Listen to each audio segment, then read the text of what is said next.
आज 2-3 दिन पर रिव्यू हम जो लक्षे सुभद्रा भूणी माने पाई नहांती सुभद्रा ता रिजेक्ट नहीं विभिन्न कारण से माने द्वितीय किस्ती किए पाई नहांती तेणु से आलोचना हम बहुत जल्दी तार मोडालिटी फिक्स हम एवं से 188 और जो माने योग्य हिताधिकारी तांको केंती आमे आम सहित जोड़ी पारिबो ता पई प्रयास करिवो तापरे तार मोडालिटी फाइनल राखी पूर्णिमा मिल सुभद्रा टंका अगस्ट 9 तारिख में राखी पूर्णिमा अवसर में सुभद्रार तृतीय किस्ती टंका प्रदान करा बड़ सूचना देते उपमुख्यमंत्री प्रभाती परिडा।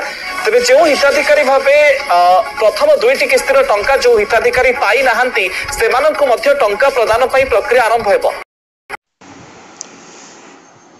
हेलो फ्रेंड्स पुणी मिलवाई जाऊँगी सुभद्रा टंका आपण मैंने देखुवे ऑलरेडी आउ न्यूज़टा शुणेदेली तो ऑलरेडी सुभद्रा टंका ये अगस्ट 9 तारिख में मिल जोटा कि सुभद्रार जो पूर्वर महिला माने पाई नथिले से मानकर मध्य मिल आईटा द्वितीय किस्ती रहिबो समस्तंकर द्वितीय किस्तीर पेमेंट ऑलरेडी मिल जाव। आपण मैंने देखु समस्त को सुभद्रा टंका बहुत जल्दी मिलवाई जाऊँगी जदि आपण बैंक रे अपडेट करना कि तुरंत जाकि अपडेट कर नियंतु। Thank you very much. वीडियोटी जब भल लगे निहाती सब्सक्राइब करने को जमा भी भूलु नहीं।